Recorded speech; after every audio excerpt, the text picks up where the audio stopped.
सपनामा पनि सोचेको थिएन कि पुलिसले त्यसरी ट्रिट गर्छ भनेर। त किन गएको चाइना रे, जे कुरा पनि सोध्दा पनि त टाढा बस यहाँ नजिक नआएछ त भाइ छोकेको मान्छे भनेको थियो। पुलिस क्याम्पबाट फर्किँदाखेरि पनि मम्मीले समातेर ल्याएर भएको थियो। त्यो बेला पनि ल्याएर थियो कि रोड ल्याउँदाखेरि म रोडमै हामहाल जस्तो कुनै बेला त्यस्तो फिल पनि भएको थियो। मैले आफूलाई पछि राम्रोसँग कन्ट्रोल गरेँ। मेडिकल रिपोर्टै बोकेर फोटोकपी गरेर हिँड्नु परिरहेछ, मलाई भएको छैन भने सबलाई देखाउँलाई जस्तो। मेरो मेडिकल रिपोर्टको फोटोकपी बोकिरहेको छु मैले, सबलाई देखाउँलाई मलाई केही पनि भएको छैन भनेर ठाउँमा गएर देखाउँलाई। अब मान्छेले हेर्ने दृष्टिकोण नै चेन्ज हुन्छ। म कस्तो आफ्नोलाई केही भएको छैन भन्दा पनि अरूलाई देखाउनलाई सबुत देखाउनु परिरहेको छ। रिपोर्ट फोटोकपी देखाउँथेँ। म टेको हस्पिटलमा गएको थिएँ हिजो भएर, आएको एक दिन राम्रोसँग भएको छैन। म घरमा बसेको, मलाई पुलिस चौकीमा आउँदा अब डेफिनेटली आमा बुवालाई पनि यस्तो लागिहाल्छ, जसले पनि खुसी हुन्छ नि झन् चाइनाबाट बचेर आएको झन् भनेर। अब त्यहाँबाट झन् चाइनिजहरूले राम्रोसँग जाऊ तिमीहरू नेपाल जाँदैछ भने सेफ हुन्छ यस्तो भनेर एउटा चाइनिज झन् मलाई 1000 आर्मी आएको कम्तीमा पनि 15-16 हजार हो। त्यो 1000 आर्मी दिएर टिकट काट्न गरेको थियो। त्यहाँ महिनापछि स्यालेरी पनि भएको थिएन, दिएको थियो। अनि ल त्यहाँ राम्रोसँग जाऊ यसो मलाई क्या राम्रो गरेको चाइनिजहरूले चाहिँ नेपालमा जब तिम्रो सेफ हुन्छ यहाँ नराम्रो छ यसो भनेको थियो। मैले झन् खुसी भएर आएको, घरमा मम्मीलाई सरप्राइज दिन्छु भनेर झन् गाडीमा ठ्याक्क झर्ने बित्तिकै मम्मी क्या खुसी हुनुभएको थियो। सब खुसी थियो गरेको थिएँ। मैले कुनै पनि कसैले पनि एक्सपेक्ट गर्दैन कि बिहान उठ्ने बित्तिकै त्यस्तो टोलभरि हल्ला फैलिन्छ भनेर। म चाइनामा हुँदा पनि त्यो रुममै बसिरहे पनि त्यस्तो फिल भएको थिएन क्या। कुनै टाइममा त्यहाँ गाह्रो हुन्छ काम गर्दा, त्यस्तो कहिले पनि त्यस्तो फिल भएको थिएन। त्योभन्दा बढी गर्दैन यहाँ। मैले नै भनिदिएको त्यो कतिजना उसलाई आन्टीलाई भन्दै पर्थेँ, मलाई केही लाग्यो भने म वहीँ मर्थेँ, वहीँ सकिन्थेँ, म आउँथेन भन्नु नेपाल। किन म मेरो फ्यामिलीलाई किन उ गर्थेँ, मेरो फ्यामिली पनि त मेरो लागि प्यारो छ यसो भनिदिएको थियो। तर कसै के भयो अचम्म लाग्यो मलाई चाहिँ, त्यो सोच्दै नसोचे। चीनबाट खास म पढ्न चाहिँ गएको, यो कोरोना भाइरस कारणले चाहिँ सबै साथीहरू आइसकेको थिए, हामी चाहिँ आएको थिएनौँ, त्यहीँ बसिरहेको थियौँ। तर त्यही पनि बेजिङमा चाहिँ त्यस्तो केही पनि थिएन, नर्मलै थियो। नेपाल सरकारले ल्याउनुभन्दा अगाडि नै हामी आएको थियौँ। हामी चाहिँ बेजिङबाट त्यस्तो नेपाल सरकारले केही पनि भनेको थिएन, बेजिङबाट ल्याउँछु यस्तो हामी आफ्नै पैसाले खुद झन् अरूसँग पैसा छैन भने झन् अरूसँग ऋण गरेर भए पनि आएको थियौँ नेपालमा ठ्याक्क 3:55मा पुगेको थियो होला। म त्यस्तै घरमा चाहिँ 6-7 बजीतिर पुगेको थिएँ। 17 घन्टासम्म ट्रान्जिट थियो। अनि भोलि बिहान चाहिँ म सुतिरहेको के भएछ उठ्न पाएको छैन। सब ठाउँमा कोरोना भाइरस लिएर आएको छ र यस्तो सुन्नेछ। टोलमा हल्ला फिस्दै गएछन् कि चाइनाबाट भाइरस ल्याएर आएको छ भने त्यहाँदेखि यहाँसम्म 10-12 चोटि मेरो चेक गरे होला। म यत्तिकै त मलाई आउनु दिँदैन। चाइना सरकारले नै जसलाई लाग्छ त्यसलाई त घरबाट उठाएर लाग्छ।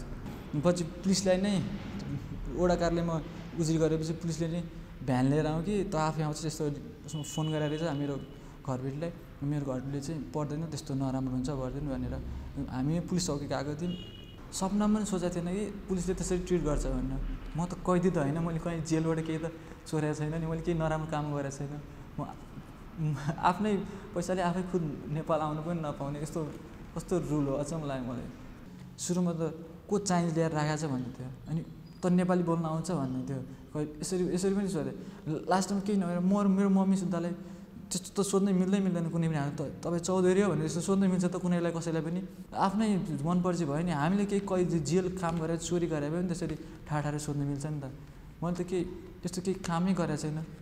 त किन गएको चाइना रे, यस्तो पनि भन्यो कि चाइनामा जाँदाखेरिको तेरो टिकट देखाएर त्यो त अब डेफिनेटली कसैले 1-2 वर्षसम्म त कसैले पनि त्यसको टिकट त राख्दैन नि। त्यो सजाएर पहिले थाहा भएको त म राख्थेँ, मैले त्यस्तो भन्नु पनि मिल्दैन। अनि त किन आएको, तँलाई नेपाल सरकारले ल्याइहाल्थ्यो नि त्यस्तो। तर नेपाल सरकारले त कहीँ पनि त्यस्तो बेजिङकोलाई चाहिँ ल्याउँछु भन्ने कहीँ पनि देखाएको थियो, केही पनि प्रमाण पनि छैन। जे कुरा पनि सोद्धा पनि त टाढा बस यहाँ नजिक नआएछ त भाइ छोकेको मान्छे भनेको थियो। अनि म त्यहाँबाट निस्किने बित्तिकै आँखाभरि आँसु पुरै आँखा रुँदै म घरसम्म गएको थिएँ। मम्मीले पनि त्यो लास्ट गर्नुभएको थियो, साथीहरूले पनि सपोर्ट चाहिँ गरेको थियो, नरो भन्दै थियो। अनि 2 दिन त कहीँ नजारे घरमै बस्रे यसो पनि भन्नु। म फेरि यति त्यसलाई थाहा हुन्छ त म कुम्लिङमा ट्रान्जिट परेको, किन ट्रान्जिट परेको त 17 घन्टा किन ट्रान्जिट परेको भन्छ। अब बेजिङबाट किन डाइरेक्ट आएन भन्छ। बेजिङबाट डाइरेक्ट किन आउनुलाई 9-10 जनाले त प्लेनले ल्याउँदैन नि त। बेजिङमा 9-10 जना मात्रै, त्यस्तो हल्का कम मान्छेलाई त्यो प्लेन ठुलो प्लेन ल्याउँदैन। सब नेपालीहरूलाई सब कुम्लिङमा ट्रान्जिट गरेर खेरेर हामी 17 घन्टा ट्रान्जिट मिलाएर अनि सब नेपालीहरूलाई नेपाल फर्काइरहेको थियो। तर त्यस्तो अचम्म लाग्यो। मैले पासपोर्ट सुधा देखाउँछु ल मेरो कुमुदिनीमा गएर छु भनेर भन्दा पनि त टाढा बस्दा नछुइने उता उता उता उता भने कस्तो भनेर है कि नेपाल सरकारले यस्तो गर्नु पऱ्यो। जो नेपाली प्लेन चाइनाबाट झर्छन् तिनीहरूलाई यसलाई कोरोना भाइरस लाग्छ छैन भनेर एउटा सर्टिफिकेट जस्तो दिनु पऱ्यो। वडाकारले पनि अलिकति बुझिदिनु पर्छ नि यो के अरे बाहिरबाट केही मलाई केही टेलिङ नगरेर लास्टमा पुलिसमा जा भने यो चाहिँ म भइरहेको छु, म जहाँ पनि म गइरहेको छु इन्डाइरेक्ट रूपमा। कहिले यो वडाकारले फोन गर्ने घरबेटीलाई फोन गर्ने घरबेटीले चाहिँ मलाई भन्ने म नेपाल आयो झन् खुसी। मैले झन् कसैलाई नभनेर आएको थिएँ, मम्मीलाई खुसी भन्छ झन् सरप्राइज दिन्छ भनेर आएको थियो। त्यही भएर त्यही सोचेर कि भागेर आएको भनेर यस्तो सोचेँ कि बरु चाइनामै मर्नुपर्ने चाहिँ नेपाल आउनु किन आएको जस्तो पनि फिल भएको थियो एक टाइममा चाहिँ।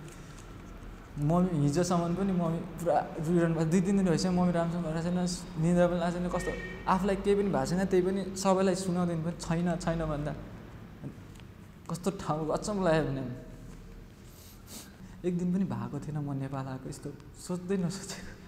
मैले भन्न पनि के भन्नु मम्मीलाई नरुने सम्झाउँछु, मलाई पनि नराम्रो लाग्यो। हिजो रातभरि म निन्द्रै लागेन, मैले कति 2-3 दिन भइसक्यो आएको 2-3 दिनदेखि मैले राम्रोसँग खाना पनि खाएको छैन।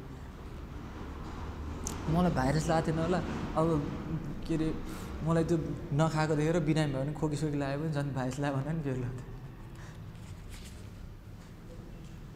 बुवा मेरो साउदी अरब हुन्छ, लगभग 10 वर्ष जति भइसक्यो होला।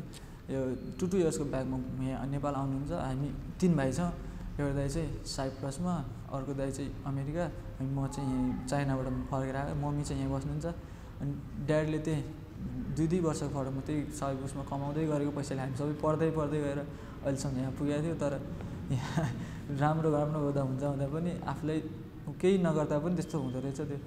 मैले नि कहीँ अहिले पनि घरको अगाडि हिँड्नुपर्छ अलिकति कस्तो दृष्टिकोणले हेरे हुन्छ नि क्या मलाई नै कस्तो गिल्टी फिल हुन्छ क्या। म हस्पिटल गएपछि चाहिँ मेरो सब डक्टरले यस्तो कसले के भन्यो यस्तो हुँदैन भने मेरो सब चेक गरेँ, फिभर केही पनि छैन, ज्वरो आएको छैन, मेरो ब्लड चाहिँ चेक गर्न लगाइदिन्छ भने ब्लड चेक गरेको मैले।